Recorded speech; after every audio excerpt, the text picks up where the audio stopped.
Welcome back to my channel, or welcome if you are new. My name is Ashley and today I am going to be sharing 3 Instant Pot recipes with you, and these can be adapted if you don't have an Instant Pot, so just keep that in mind. You can check the link in the description box for the recipes and you'll see some alterations. But I'm really excited because today's video is in collaboration with Kirsty at Kirsty Pickens, and she is going to be sharing some Instant Pot recipes with you as well. So after you watch my video today, make sure that you go and check out hers.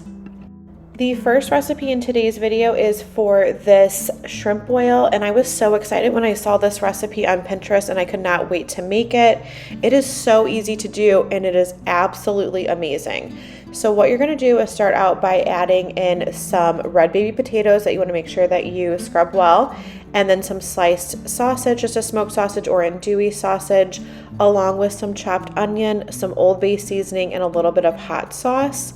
And then you just want to stir all of those ingredients well together to combine. And then to that, we're going to top it with some corn. Now, I will have all of these recipes linked in my description box, but I did alter like the amounts just because it's for just my husband and I.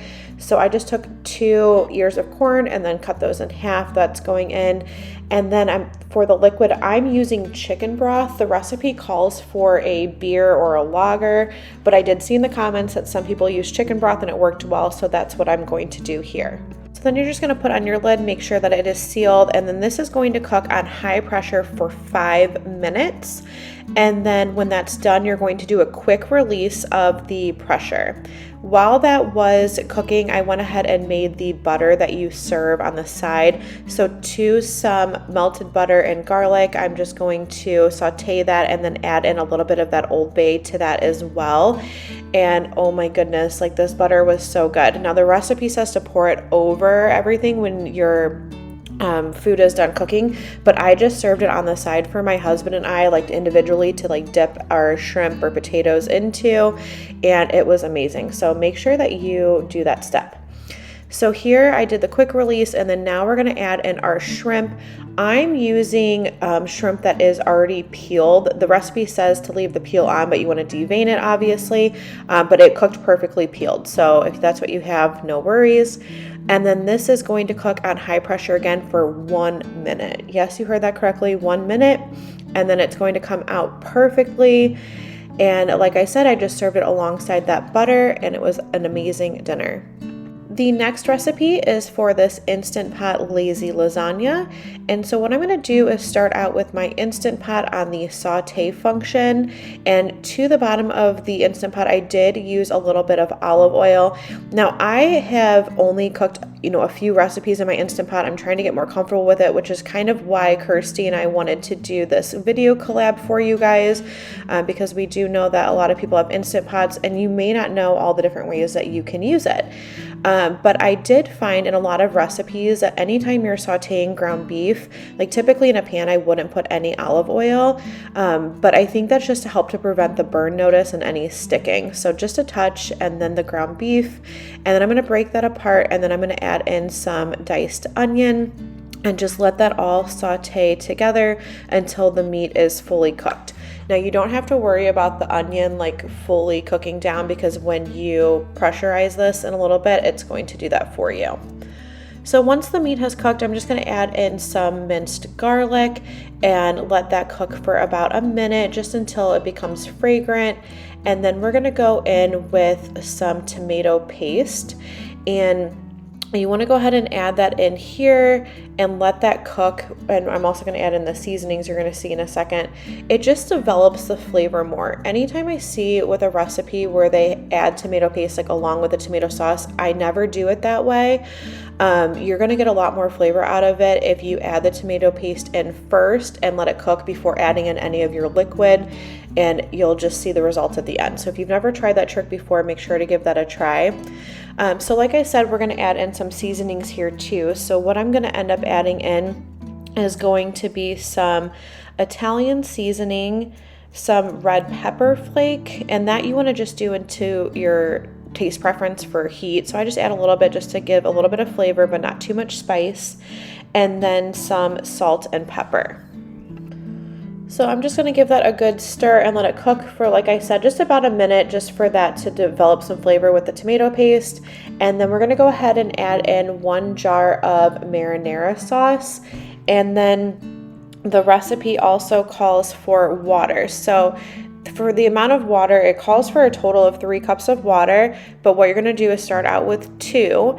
And then I'm going to stir that really well. You want to make sure that you're scraping the bottom of your Instant Pot. That way you don't have any issues with like getting a burn notice or anything like that. Scrape the bottom really well, give that a good stir, and then we're going to go in with the noodles. So I'm taking regular lasagna noodles that I just broke into thirds. They're not perfect. You can see they're kind of all different sizes. And you're just going to press it down into the liquid, and then I went in with less than a cup of water just to top that off. You just want it to like submerge barely, so you're gonna see what that's gonna look like here. You don't want it to be fully submerged, and I would not recommend adding that full cup of water unless you need it to barely submerge, because otherwise you're going to end up with like a lasagna soup. So this is going to go ahead and cook at high pressure for 5 minutes, and then we're going to be doing a quick release again. So while that was cooking, I went ahead and made our like traditional lasagna filling that we're going to top it with. So I'm just going to go ahead and grate up some mozzarella cheese, and then I'm going to combine together some grated Parmesan, some ricotta cheese, the mozzarella cheese that I shredded, along with some parsley, and I'm just using some dried parsley. You can use fresh if you have that on hand. And then you're just going to stir that well together. It's a drier mixture. For traditional lasagnas, there's often like an egg can be in there for a binder, but we're obviously not using that here because we're not baking it in the oven. But just be patient, use the back of your spoon to kind of mash that all together, and you're going to get a thick paste. All right, so once I did the quick release, I'm just gonna go ahead and top the lasagna mixture with the cheese mixture, and then you're gonna put the lid back on so that way it can just melt down for just a couple of minutes, and then stir everything together. And I cannot tell you how good this recipe was. It tastes just like traditional lasagna, just a different format and so much quicker to make. The last recipe in today's video is for this Instant Pot Philly cheesesteak and rice.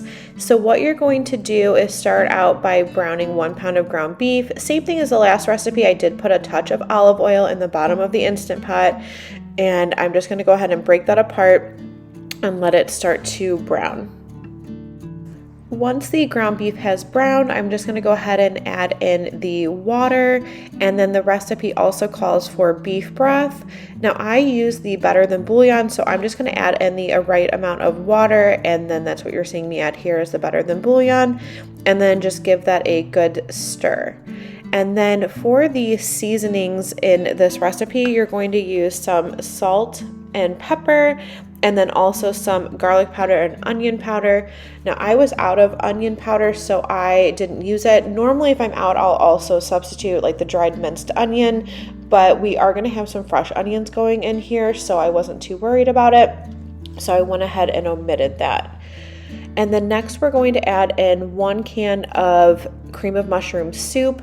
Now the recipe did say to add this to the top later, and it's not in this step, like to stir it in, but I could not wrap my head around that. So I went ahead and added it into this step of the process, and it worked out perfectly. So I would recommend doing it too. So you're just gonna stir that well together, try to break up any clumps that you have.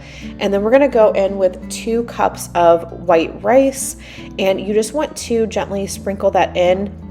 Now, once your rice gets added to the Instant Pot, you're not going to stir it. I don't know why that is. Honestly, I haven't researched it, but everything says do not stir. So I'm just going to gently press the rice down into the liquid, and then we're going to top it with some diced onion, some sliced mushrooms, and then also some diced green bell pepper. And then we're going to place the lid onto the Instant Pot, and we're going to set this at a high pressure, and it's going to cook on high pressure for 7 minutes. After the 7 minutes, we're going to do a quick release again, and then you're going to add in 3 cups of shredded cheese. So this is a combination of mozzarella and cheddar, and then give that a good stir to combine it well, and then dinner is served. I really hope that you enjoyed seeing these recipes today. I really enjoyed making them and finding new ways to use my Instant Pot. Like I mentioned before, I had not really used it that much and I wasn't sure how to, a little bit intimidated to be honest.